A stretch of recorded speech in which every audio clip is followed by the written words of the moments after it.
Драги мои, здраво! Добро дојдовте во уште едно издание на Слушај вамо за Република, кое редовно го правам. Малку паузирав, претрчав до солена вода, ама од Македонија не мрдам. Да, Македонија си има солена вода, си ја почитувам. Шега на страна, возбудливи беа овие денови. Сакав убаво да ја расплескам опозицијата, пак направија глупости и нон-стоп ми даваат теми, а имам неколку теми си спремам, сакам и за вештачка интелигенција и се што. Но дојде мадам Кос и направи општи изрекус. Ја знае некој Кос? Никој. Ја испрати Европската Унија, некој бирократче, чиновник, едно духовно, интелектуално, празно суштество, административец, типичен. И ете, нешто се обидува да каже, нормално и рекле, слушај, иди тоа девијаците таму, кажем 2-3 збора, они се палат на кебапи, на тавче, гравче, пунети пиперки, нешто кажи им така и да не се секираат и да ги, нели, уставни измени, тоа небитно е идентитет, ово, идентитетот е улапање. И ова доаѓа и ја даде таа несречна изјава и зема сите ја направија ренде. Па дури и опозиционери. Додуша, морам да признам дека овие од Дојче Веле, тоа Крамарска така ја одбрани, така не исповреѓа нас, народот, зошто така реагираме. Дечки, само немајте малце, мислам, со тие приказни, мислам, не знам до кај ви иде паметот. Идентитетот, еве, нека е дел од идентитетот, ама колку е? Промил е тавче гравче.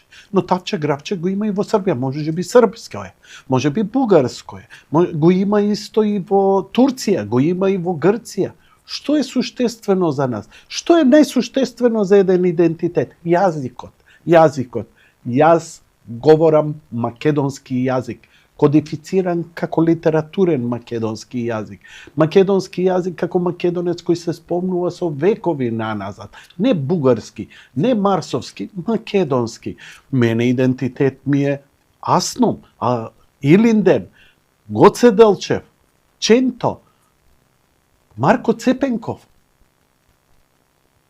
Ама она нема проблем у Словенија. Они никогаш немале проблем, например, со, не знам, некој да преговараат за Франц Прешерн или Кранскиот колбас, затоа што е од Крање од Словенија. А кај нас денеска, вчера, македонска каменица и македонски брод на мапите на Google се преименувани како северно-македонска каменица, северно-македонски брод. Кому бе да ви веруваме? Ама знаеш, мети млеко ке тече. Да, од каде? Од Европа. Од она Европа што побегна Обединетото кралство, па ни помага они со огромни пари да се развиеме. Не се. Идентитетот е длабока работа. Но во низината несречна изјава, каде што она сакаше, ете, на нас примитивците кои поише од кебапи, пунети пиперки, тавче, гравче, не знаеме, па да ни каже, абе идентитет, не ви го рачкаме, не се секирајте. Така вика и за знамето, така вика и за името за Фиро, така вика 2001 за Охридски договор, потоа за територијалната поделба, па за референдумот, нели, за промена на името, пописот, што све не исполажа, не ве исполажа. И сега вика, добро, какви сте, па нели опозиционерите, тие соросписките апологети, кои, прост народ, само да влеземе, што сакате, само да влеземе. Магично стапче, све тоа ќе се реши. Нонсенс. Едноставно не треба да постои Македонија, македонец. Територијата ќе биде, да, Централна, Балканска, Северна република.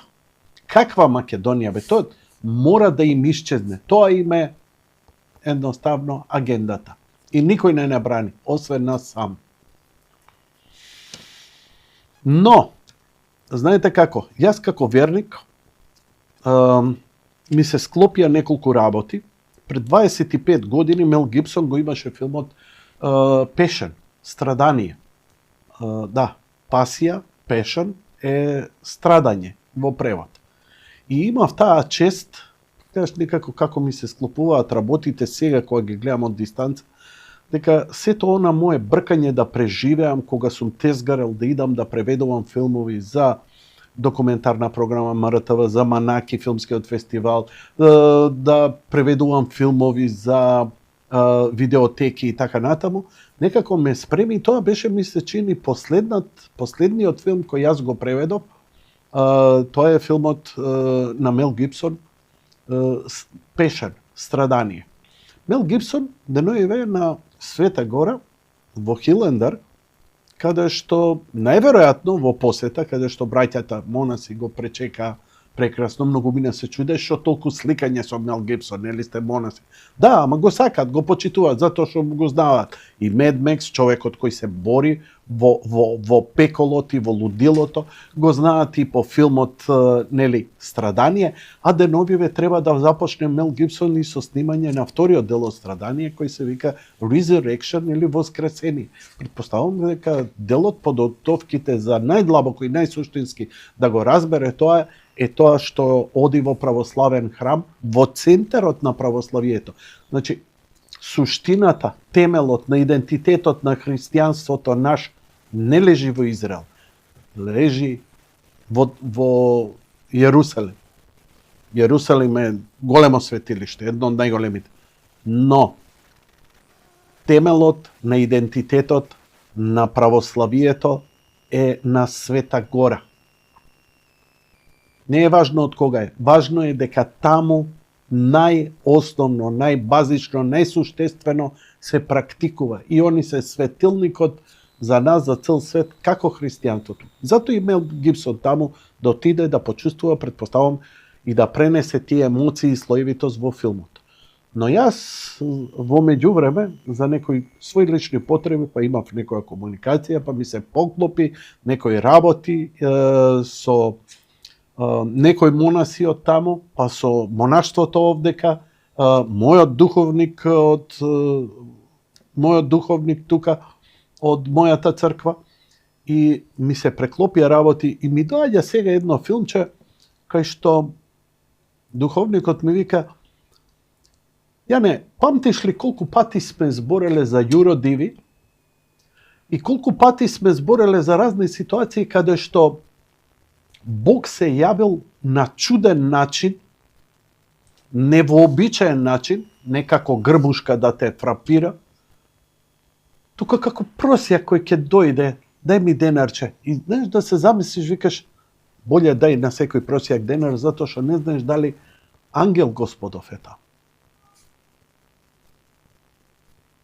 Ја така ја доживеав меѓу останатото и господја Кос, која дојде овде и ни држеше лекции за за гастрономија и идентитет, но спомна една работа. Нашиот идентитет се манастирите.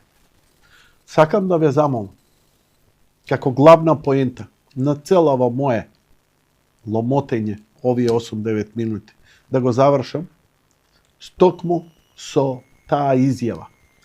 Она е духовно сиромашна, уште по сиромашна е интелектуално, тоа се види и се покажа, престане, нема ништо, шупливо, празно. И обично таквите знаат да бидат медиум кој ќе отворат уста, не ни знаат што збори. Но јас знам и преку науката, преку квантната, и тој квантен ентангълмент, дека ако ти си добро, немаш големи пречки и во добар квантен ентангълмент си со Бог, дека он што ќе заврти од тебе ќе излезе. Кој знае за што зборам, знае. Мислам дека не е ни свесна што кажа.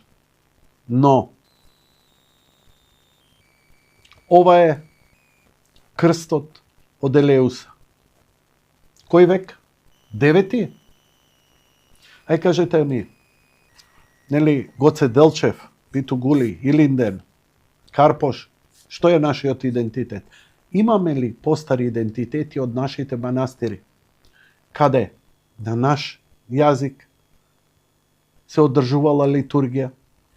Светите браќа Кирил и Методи, кои јазикот наш го ширеле и азбуката, како универзални меѓу оние кои го примале словото, а тие биле Словени.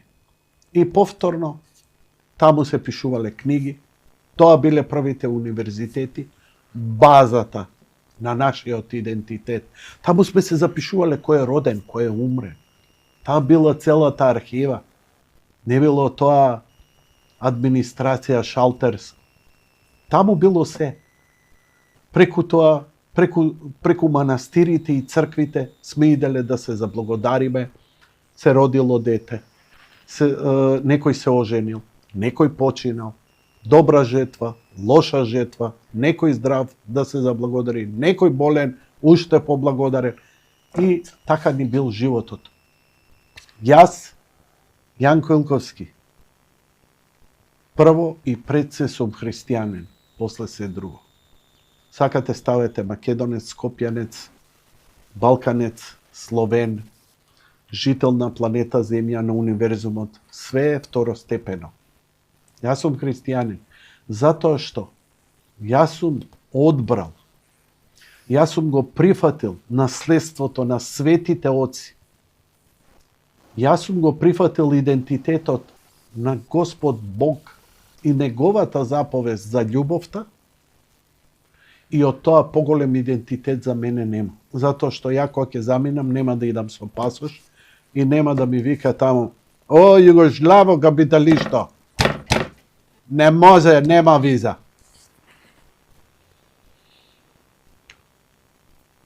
Ја би ве замолил, сериозно размислете, коментирајте и пишувајте. Забораваме, избегавме и од вера, избегавме од манастирите, избегавме од црквата, избегавме од верата. И кај сме сега? Се бориме за тапче гравче. Каква пародија! Каква пародија! Господ нека ни е на помош. Тоа беше се за денеска. Благодарам за вашето внимание и се надавам порелаксирани муабети во следните изданија на Слушај баба.